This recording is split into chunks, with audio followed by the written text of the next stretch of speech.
안녕하세요. 지난 2024년 3월 마지막 주 27일 수요일 저녁에 구원 간증 등으로 이 자리에 올라왔는데 그 이후에 이 자리에 섭니다. 저는 그 강단을 제가 2021년 말에 처음으로 이제 강단을 섰습니다. 그때 한 10여 분 정도 이렇게 간증할 기회가 주어져 가지고요. 저의 의도와 상관없이 일단 그때 섰을 때 그 같이 하는 형제님이 하신 말이 일단 서서 이제 나와서 하는 것 자체만으로도 잘한 것이다라고 하셔서 제가 그때 처음으로 떨리는 가운데서 이 자리에 섰었습니다.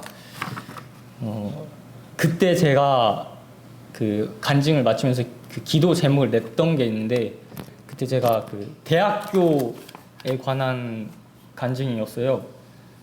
그때 기도 제목으로 냈던 것이 이제 몇 년 전에 굉장히 감사가 되었던 점이어서 지금 잠깐 나누고자 합니다. 제가 전주에 있을 때 수요 집회 그 강단에 섰을 때 기도 제목으로 낸 제목 중에 그 전주에 있을 때 제 아버지처럼 일반 기성 교단에 있는 교회에서 이제 모임으로 더해진 이제 성도님이 있습니다. 이 성도님의 가정 상황은 제 가족과 좀 비슷했습니다. 자녀 수도 3남매라는 공통점이 있었는데요. 그 자녀 중에 첫째 큰아들 이름이 성민입니다. 제 동생 은혜자매가 이제 오늘 또 오래간만에 잠깐 참석을 했는데 은혜자매랑 같은 나이입니다. 이 성민 군이 모임에 참석해서 적응했으면 하는 바람으로 기도 제목을 냈었는데 그때 굉장히 감사하게도 이제 성민의 마음이 많이 변화되면서 시간이 흘러서 감사하게 모임 안으로 들어와서 이제 적응하고 있는 것이 큰 감사였습니다. 그 이후에 제가 또 두 번째 강단에 섰을 때는 작년 12월에 이제 전에 있던 모임에서 인사를 하는 차원에서 앞에 나와서 11분 정도 나왔을 때 제 동생 영혼을 위해서 기도 제목을 냈던 것이 생각이 났는데 이제는 그 발판이 될 수 있게 모임 안에서 지낼 수 있는 점 또한 감사가 되었습니다.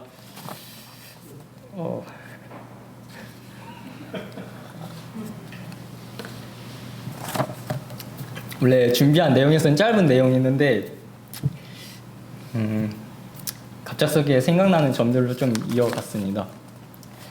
기도 가운데 여러 성도님과 제 개인 기도 가운데 올해를 보내고 있습니다. 오늘 나눌 내용은 두어 가지 기도 제목 등을 나누고자 합니다. 앞서 직장을 다니고 있는데 앞서 직장 다니기 전부터 말씀을 드리겠습니다. 직장에 구해지기 이전에 계획은 이랬습니다. 올해는 쉬엄쉬엄 휴식기를 지내면서 직장을 천천히 구하려고 했습니다. 직장을 구해야겠다고 마음을 먹기 전까지 올해 공무원 시험을 생각하고 있었습니다.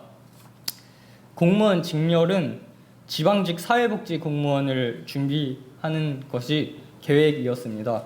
서천군으로 도전해볼 생각이었습니다. 왜냐하면 그 경쟁률이라든지 조금 찾아보니까 서천군 사회복지직 공무원은 그래도 준비는 해볼만 하겠다라고 느꼈습니다. 그렇지만 이제 서천군은 뭐 전주시, 군산시와 다르게 이제 군단위 지역이기도 하고 조금 시골이다 보니까 서천군은 사회복지직 공무원도 조금 일반 행정 공무원과는 좀 적게 뽑는 인원입니다. 그래서 서천군은 사회복지직 공무원을 뽑는 해와 뽑지 않는 해가 있습니다. 규칙이라고 보기는 어렵지만 보통 뽑는 해 다음 연도는 뽑지 않는 경우가 있습니다. 반대로 뽑지 않는 해 다음 연도에는 뽑는 연도가 있습니다. 작년에, 그러니까 2023년에 서천군에서 사회복지직 공무원을 뽑지 않았습니다. 그래서 올해 만약 서천군에서 사회복지직 공무원을 뽑을 가능성이 또 있기 때문에 공무원을 뽑는다면 서천군 공무원은 도전해봐야지 생각했습니다. 여전히 마음 가운데 그런 근거 없는 그 규칙성 가운데 여전히 마음 가운데 그 차라리 뽑지 않는다면 결과에 기대조차 하지 않아도 되므로 뽑지 않기를 내심 바랐습니다. 올해는 서천군 사회복지직 공무원을 뽑지 않았습니다. 그래서 지금까지 막 고민 가운데 많이 줄었습니다. 이제 최근 생활을 말씀드리겠습니다. 저는 서천읍에 있는 요양원 사회복지사로 채용되어 올해 2024년 4월 1일부터 다니고 있습니다. 이제 거기 건물을 보면 이제 1층부터 3층이 운영되는 곳인데 요양원은 2층과 3층에 있고 제가 있는 곳이 이제 요양원도 하고 복지센터도 하는 곳이어서 주간보호센터도 운영하고 있기 때문에 복지센터에 1층 사무실에서 사무실 직원과 있습니다. 이곳에 다니면서 인생에 대해 돌아보는 생각이 입사하고 몇 주 동안 계속 생각났습니다. 70대 한 분이 있는데 젊은 나이대가 70대부터 시작해서 어르신이 100대 나이대가 있는 여러 어르신을 보면서 그리고 직원들 대부분의 나이가 60대 이상인 분들과 있으면서 나이로 너무나 막내인 저는 사람 인생 나이에 대해 생각이 많이 났습니다. 직업병이라고 하기는 좀 그렇지만 모든 사람이 젊어 보이는 눈이 되어가는 것 같습니다. 이렇게 보면 재밌지만 실상 제 마음 가운데는 불편함과 어두운 마음이 들었습니다. 채용된 이곳이 정말 생각하지도 못한 채용이었습니다. 제가 이곳에 다닐 거라는 것이 정해지기 전까지 기대하지도 않은 데였습니다. 저는 군청 홈페이지 구직 등록에 제 정보를 입력하고 기다리기만 했는데 두 곳으로 연락을 주었습니다. 한 곳에는 제 대학 전공과 거리가 먼 곳이었습니다. 하수도와 관련된 곳이었는데 거기가 교대 근무라는 것이 전 좀 마음 가운데 불편해서 하지 않겠다고 전달하고 있던 중에 지금 다니고 있는 곳에서도 연락이 있었습니다. 단순하게 생각해서였는지 여기를 지금 다니고 있을 것이라고 생각하지는 않았습니다. 그러던 도중 직장을 다니게 됩니다. 직장 다니기 전 4월부터 출근하면 된다는 말이 있었고 이제 이 과정이 3월 가운데 있었습니다. 이제 4월부터 출근하면 된다는 말을 듣고 어쩌면 저는 교회 성도님들께 기대를 주는 상황이 생겨서 기대에 맞춘 것인가 의문이 들기도 했습니다. 붙자마자 저는 이제 장로 형제님께 합격 소식을 말씀드려서 이제 이것을 이제 단톡에 공유해도 되겠냐 말씀하셨을 때 저는 흔쾌히 된다고 해서 이게 많은 성도님들에게까지 이제 제 소식이 전해지게 되었습니다.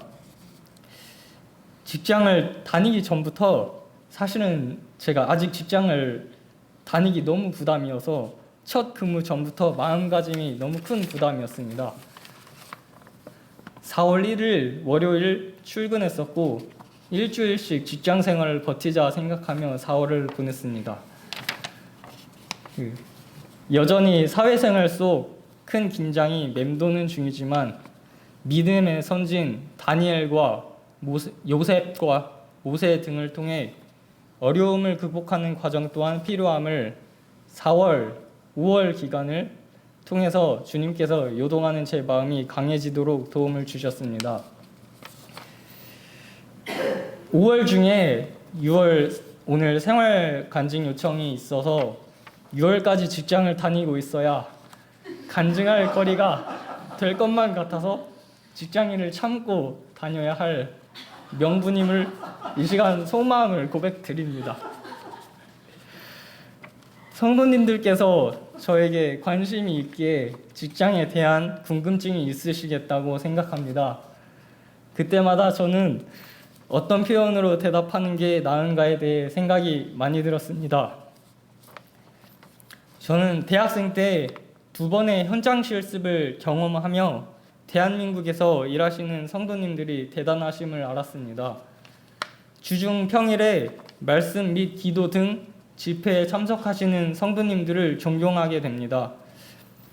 아르바이트로 수고하는 분들도 저는 대단하게 보았습니다. 제 인생 첫 현장 실습 때는 실습의 과정이 처음이라 실습에 덜 중요한 것에 신경을 많이 쓰다 보니 12시 자정에 취침해서 새벽 6시에 기상했습니다. 그때는 그래도 좀 더 젊은 나이여서 그런 패턴으로 보낼 수 있었던 것 같은데요. 지금은 밤 10시 전에는 자서 7시에 기상해야지만 하루에 피로를 줄일 수 있습니다. 저는 몇 년 전부터 체력이 떨어짐을 많이 느꼈습니다.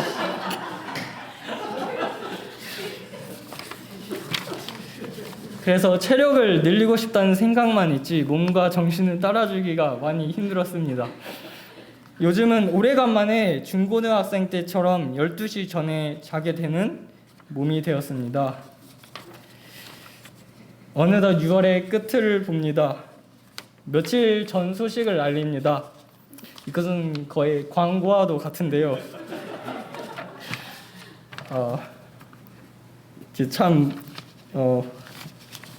제가 웃지 않을 줄 알았는데 사실 좀 좋은 이야기는 아닙니다. 제가 이걸 말씀을 드리면서 최근에 한 모임에서 이제 무료로 배포해주는 신앙 서적을 봤습니다. 그때 일본 모임에 대해서 이제 좀 연결해주는 그런 내용이었는데요.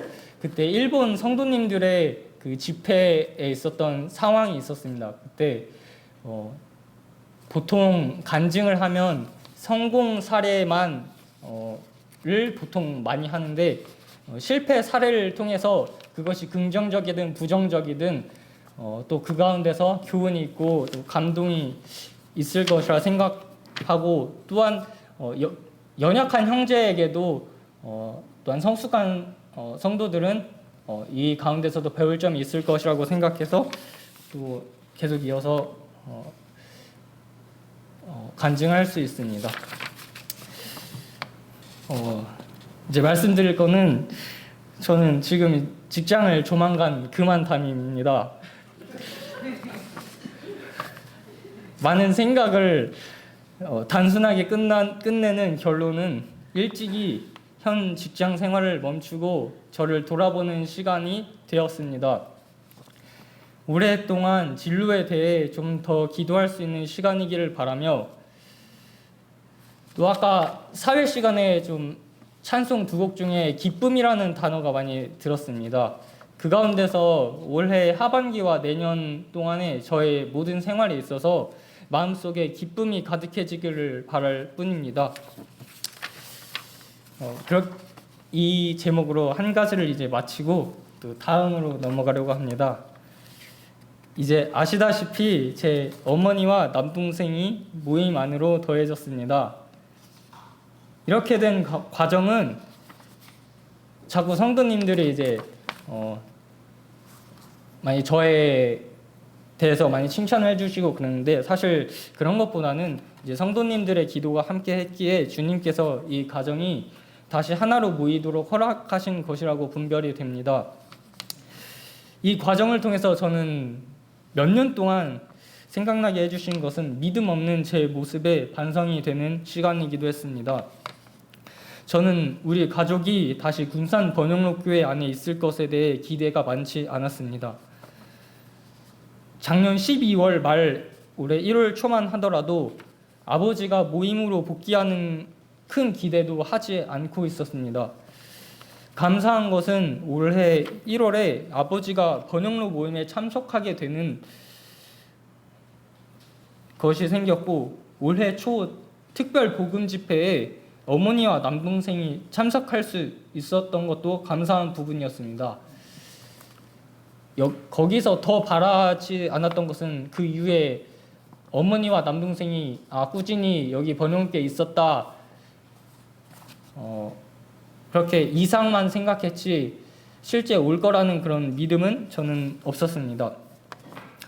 저는 영원히가 구원받기를 바라면서도 정작 앞의 일에 대해서는 아니란 생활 속 구원받을 기회는 있을 거야 생각으로 넘어갔습니다.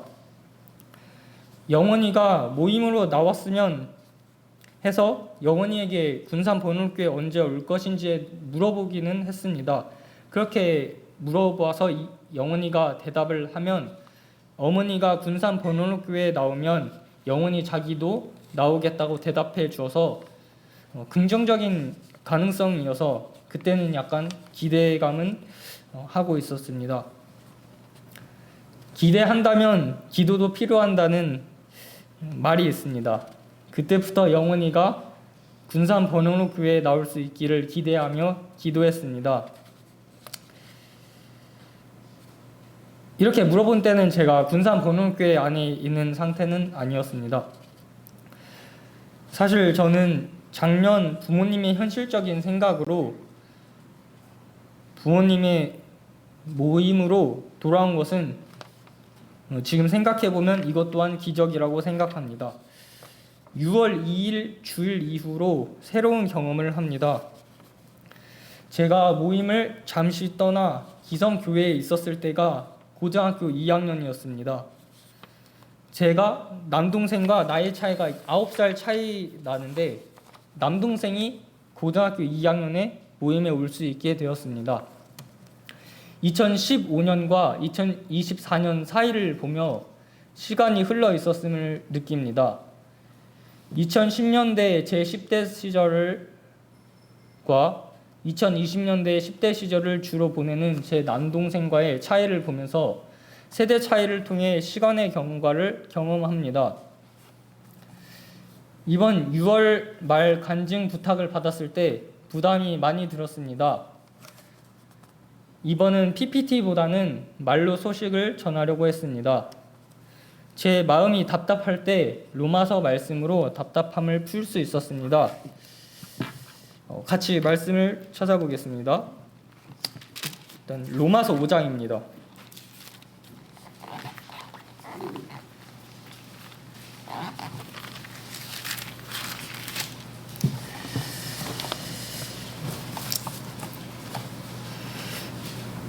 네, 저는 제 스스로가 연약하다고 인정하고 있습니다.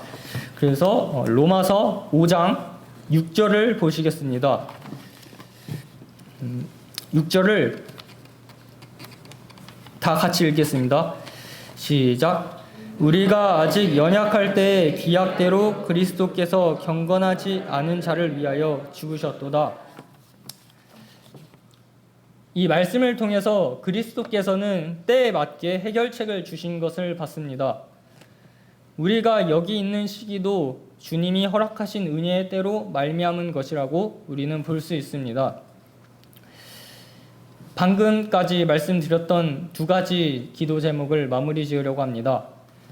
근무하고 있는 직장을 잘 마치고 영육간 회복할 수 있도록 바라는 것과 어머니의 모임 적응과 남동생을 위해 기도해 주시기를 바랍니다. 원래 여기까지만 준비하려고 했는데요. 짧게 끝내면 혹여 마음이 불편하시게 되어 실족하시는 성도님들이 없기를 바라면서 이어가도록 하겠습니다.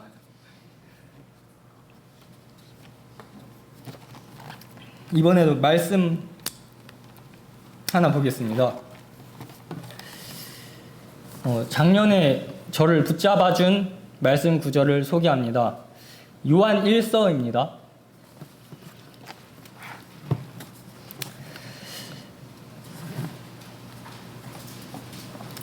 요한 1서 1장 6절입니다. 이건 제가 읽겠습니다. 1장 6절. 만일 우리가 하나님과 사귐이 있다 하고 어둠에 행하면 거짓말을 하고 진리를 행하지 아니함이거니와. 이 말씀입니다. 저는 과거 양심을 통해 중학교 때 이제 제 죄 중에 거짓말이 제가 죄인의 본성인 것을 인정했습니다. 이제 작년에 또 저의 생각으로는 실패했지만 주님께서 바꾸어 주신 내용을 좀 나누어 드리려고 합니다. 제가 작년 3월쯤이었습니다. 작년에 한 번은 제가 못된 결심을 합니다. 이제 예배당을 가지 않고 살아야겠다고 나름 다짐한 날이 있었습니다. 그때는 토요일이었습니다. 토요일 저녁 때부터 토요일 밤의 사이였고, 토요일 넘어서 다음날 자정이 넘는 시간까지 방황했습니다. 그렇게 새벽에 든 생각이 이제 푹 자면 다음날 오후겠지, 주일 오후겠지라고 생각했습니다. 그래서 푹 잤습니다. 일어났을 때 햇빛이 비쳐서 저는 점심시간이 넘을 오후겠다 하고 시간을 봤습니다. 시간을 보니 준비하면 예배당 갈 수 있는 시간의 아침이었습니다. 일단 예배당으로 출발했고 도착했습니다. 전주 기린로교회 예배당 구조상 청년들은 주로 강대상 앞과 장일자 사이에서 형제 자매 나뉘어 예배를 드립니다. 그날은 앞으로 가지 않고 장일자에 앉아 있어야지 하고 말씀을 펴서 보고 있었습니다. 그때 본 말씀이 요한 1서였습니다. 요한 1서 1장을 읽고 있는데 1장 6절이 요독체의 머리를 한 대 치는 말씀이었습니다. 내가 어둠에 있다면 거짓말을 하고 진리를 행하지 아니하는 것, 그것도 하나님과 사귐이 있다 한 것이면 스스로는 거짓말하며 지내는 것이다 묵상하였습니다. 빛 가운데 계신 주님 안에 있을 때 진리와 가깝게 지내면서 하나님을 알아갈 수 있는 것을 배웁니다.